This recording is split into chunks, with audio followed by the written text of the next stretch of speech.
జీతాల చెల్లింపుల ఆలస్యంపై ప్రభుత్వం కఠినమైన హెచ్చరికలు జారీ చేసింది. ఉద్యోగులకు జీతాలు సకాలంలో అందకపోవడంపై ఈసారి ప్రభుత్వం తీవ్రంగా స్పందించింది. ఆ మేరకు ఒక జీవోను కూడా జారీ చేసింది. ప్రభుత్వం ఎలాంటి హెచ్చరికలు జారీ చేసిందో, ఆ జీవోలో ఏముందో ఇక్కడ చూద్దాం. ఉద్యోగులకు నెల నెల హక్కుగా దక్కాల్సిన వేతనాలు ఆలస్యం కావడం లేదా సకాలంలో చెల్లించకపోవడం, ప్రధానంగా సాంకేతిక కారణాల వలన వేతనాలు చెల్లించకపోవడాన్ని ఏమాత్రం ఆమోదించబోమని ప్రభుత్వం స్పష్టం చేసింది. ఈ పరిస్థితిని ప్రభుత్వం అత్యంత సీరియస్గా పరిగణించి 2026 జూన్ 9వ తేదీన ఆర్థిక శాఖ ఒక సర్క్యులర్ మెమోను విడుదల చేసింది. వేతనాల చెల్లింపుల్లో మరింత వేగం తీసుకురావడానికి CFMS ద్వారా సమర్పించే శాలరీ బిల్లులను అత్యవసర ప్రతిపాదికన ప్రాసెస్ చేయాలని ప్రభుత్వం ఈ మెమోలో అధికారులను ఆదేశించింది. ఉద్యోగులకు వేతనాల చెల్లింపులో ఎటువంటి జాప్యం లేకుండా చూడాలని, సాంకేతిక లేదా పరిపాలనాపరమైన లోపాల కారణంగా ఒక్క ఉద్యోగి కూడా నష్టపోకూడదని ఈ మెమోలో ప్రభుత్వం స్పష్టం చేసింది.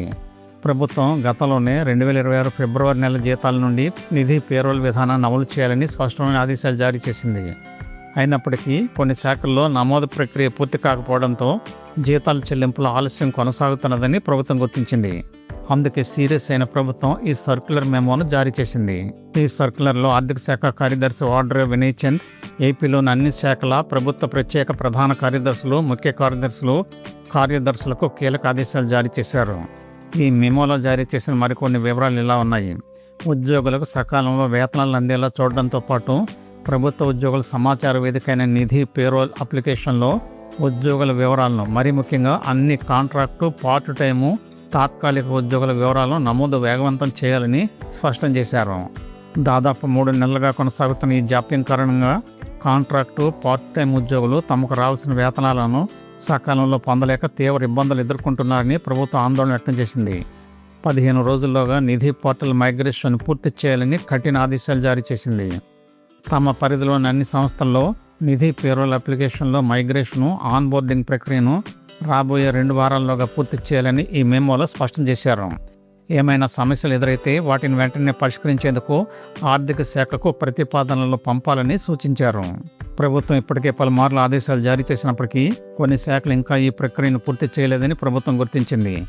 ముఖ్యంగా పోస్టుల కొనసాగింపుకు సంబంధించిన ఉత్తర్వులు అందుబాటులో లేకపోవడం, మంజూరైన జీవో ప్రతులు లభించకపోవడం, రాష్ట్ర విభజన అనంతరం ఆంధ్రప్రదేశ్కు కేటాయించిన పోస్టుల సంఖ్యపై స్పష్టత లేకపోవడం వంటి కారణాలతో ఈ ప్రక్రియ ఆలస్యమవుతోందని పేర్కొంది. ఈ సమస్యను సంబంధిత శాఖాధిపతులు తక్షణమే పరిష్కరించాలని ఆదేశించింది. అందువల్ల తమ పరిధిలోని అన్ని సంస్థలు ఎటువంటి జాప్యం లేకుండా సర్క్యులర్ జారీ చేసిన తేదీ నుండి 15 రోజుల్లోపు నిధి పోర్టల్లో ఉద్యోగుల నమోదు ప్రక్రియను పూర్తి చేసేలా ప్రత్యేక ప్రధాన కార్యదర్శులు, ముఖ్య కార్యదర్శులు, ప్రభుత్వ కార్యదర్శులు వ్యక్తిగతంగా పర్యవేక్షించాలని ఆదేశించింది. అలాగే treasuries and accounts director DTA, pay and accounts officer PAO, APCFSS CEOలు ఈ ప్రక్రియలో అవసరమైన అన్ని సాంకేతిక పరిపాలన సహకారాలు అందించాలని ప్రభుత్వం ఈ మెమోలో స్పష్టం చేసింది. నమోదు ప్రక్రియలో ఎటువంటి ఆటంకాలు లేకుండా చూసుకోవాలని సూచించింది. మొత్తంగా చూస్తే వేతనాల చెల్లింపుల ఆలస్యం, మరీ ముఖ్యంగా కాంట్రాక్టు, పార్ట్ టైము, ఇతర తాత్కాలిక ఉద్యోగుల వేతనాల చెల్లింపులు ఎదురవుతున్న సమస్యలను పరిష్కరించేందుకు ప్రభుత్వం మరోసారి కఠిన వైఖరిని అవలంబించింది. నిధి పేరోల్ అప్లికేషన్లో ఉద్యోగుల వివరాల నమోదును 15 రోజుల్లోగా పూర్తి చేయాలని, సకాలంలో వేతనాలు చెల్లించేలా అన్ని శాఖలు అత్యవసర చర్యలు తీసుకోవాలని ఆర్థిక శాఖ కార్యదర్శి వాడ్రే వినయ్ చంద్ స్పష్టమైన ఆదేశాలు జారీ చేశారు. ఇకనైనా వీరికి అందరిలాగే సకాలంలో వేతనాలు అందుతాయని భావించచ్చేమో కాలమే తెలుస్తుంది. వీడియో నచ్చితే తప్పకుండా సబ్స్క్రైబ్ చేసుకోండి, 10 మందికి షేర్ చేయండి, తప్పనిసరిగా లైక్ చేయండి. ధన్యవాదాలు.